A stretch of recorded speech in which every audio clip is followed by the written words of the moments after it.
recuperar antiguas colonias africanas? La creciente influencia rusa en territorio africano despierta recelo por antiguas potencias colonialistas.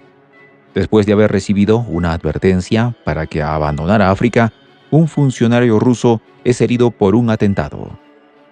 Mientras los médicos luchan por la vida del director del Centro Cultural Ruso, el conflicto híbrido entre Occidente y Rusia abre la caja de Pandora, dando paso a una nueva modalidad en la cual ningún funcionario podrá estar a salvo, instaurándose el miedo como arma política. De la Embajada de Rusia en Bangui, Vladislav Ilyin informó a través de la cadena RIA Novosti que en la República Centroafricana se atentó contra la vida del jefe de la Casa de Rusia, Dmitry Sitoy.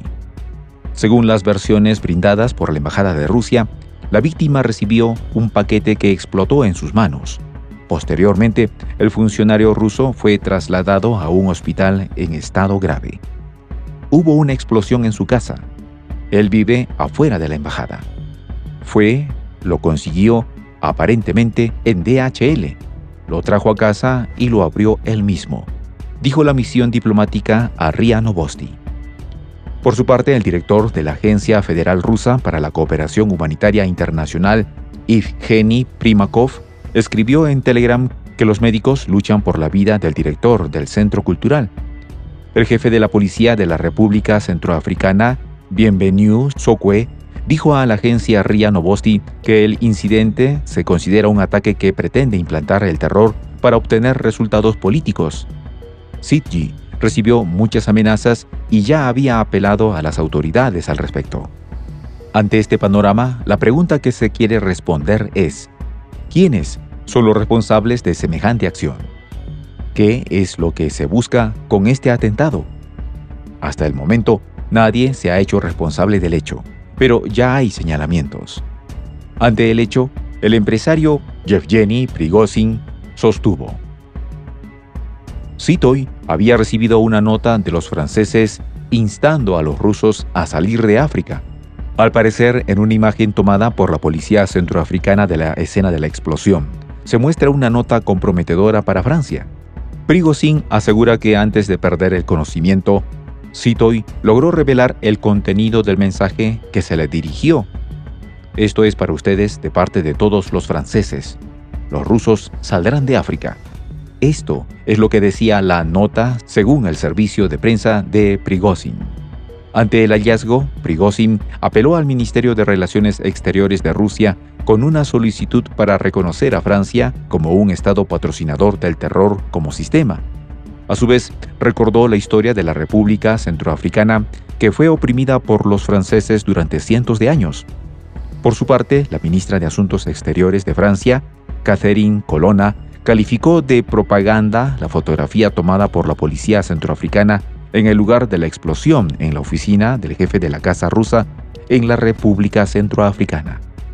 Esta es información falsa y un buen ejemplo de la propaganda rusa y la extraña imaginación que a veces caracteriza a esta propaganda, dijo Colonna, quien se encuentra de visita en Rabat, según citó la Agence France Presse.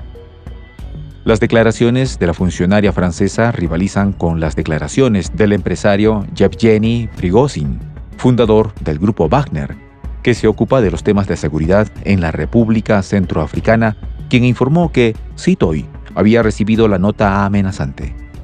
La ministra de Relaciones Exteriores de Francia, Catherine Colonna, está tratando de defenderse llamando a una foto de una nota amenazante del sitio de una explosión en la Casa Rusa propaganda de la República Centroafricana, dijo León Dodonu Punagasa, embajador de la República Centroafricana en Moscú. Fueron los franceses quienes escribieron que todos los rusos deberían abandonar África. ¿Por qué sacaron a sus soldados de la República Centroafricana? Sacaron y ahora se arrepienten. Que nos dejen vivir, añadió Dodonu Punagasa. Obviamente el atentado va encaminado a frenar la influencia que Rusia ostenta en el país africano.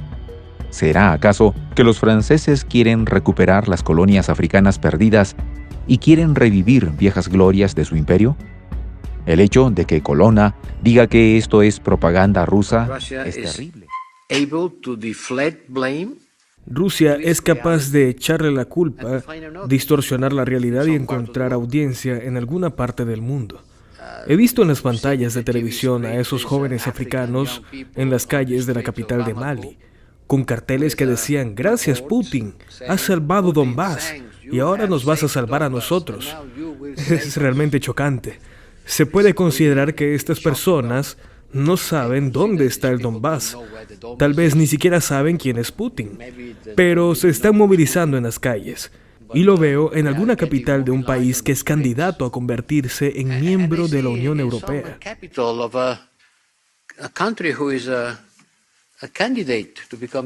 Predictable meltdown about the new Italian Prime Minister, Giorgia Meloni, who they have falsely labelled far-right and a fascist. Meanwhile, the Italian press call her what she is, centre-right, and the Italian people elected her their Prime Minister in September, sensible people. Now, far from being some extremist that our mainstream media claim, Meloni is a deeply principled politician who has a habit of telling it like it is. Watch here as she explains how France continues to exploit poor African countries, which then adds to Europe's illegal immigration crisis. Questo è un bambino che lavora in una miniera d'oro in Burkina Faso. Il Burkina Faso è una delle nazioni più povere del mondo.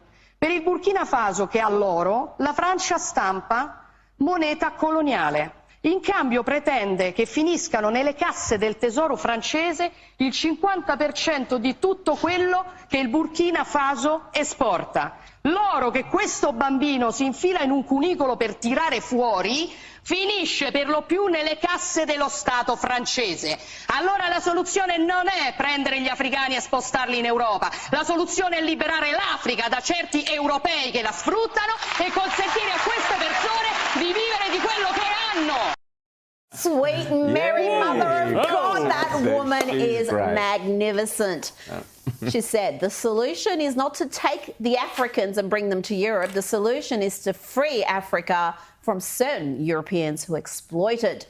The left, who pretend to care about poor people and the flood of illegal economic migrants into Europe, should be making that precise same argument instead of making people smugglers rich and painting anyone who objects to illegal immigration as racist. As good as she gets. Also, she is quite open to the idea of offending European leaders who try to throw mud on her country.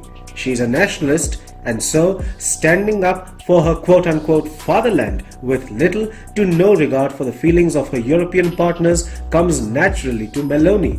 That means the European Parliament will soon witness feisty exchanges between Italy and other countries. For starters, France has already taken up a fight with Italy. This comes just days after European Commission President Ursula von der Leyen threatened Italy against voting a right-wing government to power. France's Prime Minister opened a new front against Italy and its to-be Prime Minister, Giorgia Meloni. French Prime Minister Elisabeth Borne said the European Union would closely follow the respect of certain human rights and values, such as women's access to abortion. The French Prime Minister was quoted as saying, "In Europe, we have certain values and, obviously, we will be vigilant." She added, "It is a human rights value and the respect of others, namely, the right to have access to abortion should be upheld by all." Meanwhile, France's Minister of Transport, Clement Beaune, took a swipe at Giorgia Meloni and her Brothers of Italy party. He tweeted, "Where the Front National's flame comes from? It is the flame from Mussolini's tomb, the symbol chosen by Italian neo-fascists after the war. It is still the emblem of the Reassemblement National." The reactions coming out of France are sure to anger Italy's government in waiting, which will try to get even with Paris once it is in power.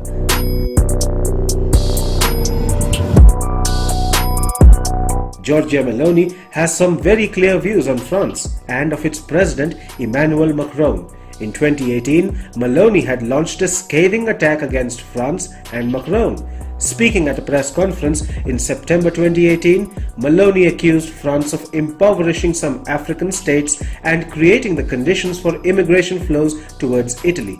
Her remarks came in response to Macron accusing Italy of not receiving a ship carrying hundreds of refugees coming across the Mediterranean, describing its behavior as quote-unquote shameful and irresponsible. In response, Maloney said, and I quote, "Emmanuel Macron described us as disgusting cynics and irresponsible. He said we are irresponsible. What a shame. Irresponsible, Emmanuel Macron, are those who bombed Libya because they were concerned that Italy would obtain important energy concessions with Gaddafi and left us facing the chaos of illegal immigration we are facing now." Meloni added, "Don't come and teach us lessons, Macron. The Africans are abandoning their continent because of you. The solution is not to transfer Africans to Europe, but to liberate Africa from some Europeans." Meloni has shown her willingness to hurt hostile countries where it hurts them the most. Speaking of the Libya campaign and some nations' exploitative tendencies while they preach to others the virtues of European values is something which Meloni excels at. The coming times promise to be action-packed with a populist government in Italy regularly taking its detractors in the EU to the cleaners. Berlín y París, Alemania y Francia, pidiendo de una manera ya tácita, literalmente, a Joe Biden, al presidente estadounidense, como si Alemania y Francia fueran un protectorado de Estados Unidos, que extienda a las empresas europeas las ventajas contenidas en el paquete de estímulo de la economía verde. 369.000 millones de dólares. ¿Dónde está París y dónde está Berlín dentro del mapa de Estados Unidos? ¿Dónde están? ¿Dónde están dentro del mapa de Estados Unidos? Pues Berlín y París, Alemania y Francia, reclamándole al presidente de Estados Unidos que extienda a las empresas europeas todas estas ventajas de 369.000 millones de dólares para no hacer una gran disputa comercial transatlántica. En fin, a ver. Pero una cosa es que no esté de más preguntar. Y otra cosa es que te van a hacer una caricatura por no decir otra cosa. Pero ¿qué hace Scholz y Macron, que ya ha hecho bastante el ridículo el domingo con Mbappé? Que yo creo que hasta Mbappé se quiere ir de Francia a cualquier sitio, incluso al Madrid, con tal de no volver a soportarle más. ¿Qué vuelven a hacer Scholz y Macron? Haciendo el ridículo, pidiéndole a Joe Biden como si fueran una comunidad autónoma de Estados Unidos, Europa, pidiéndole que les den parte de los 369.000 millones que es de los americanos para sus empresas americanas, para sus empresas estadounidenses, perdón. Pero ¿qué broma es esta? ¿Qué ha conseguido Europa imponiendo restricciones? En primer lugar, un salto inflacionario sin precedentes en su propia casa, en la eurozona. En noviembre se situó en el 10% en el conjunto de la Unión. Algunos países registraron cifras exorbitantes, con tasas superiores al 20%. Hoy las propias autoridades de la Unión Europea dicen que la política de su principal socio, Estados Unidos, conduce directamente a la desindustrialización de Europa. A veces en sus declaraciones se escuchan incluso palabras de resentimiento. Dicen, ¿por qué nos hacen esto? Bueno, me gustaría preguntar al respecto. ¿Y qué querían? ¿Qué otra cosa se hace con los que se dejan tratar como limpiabotas?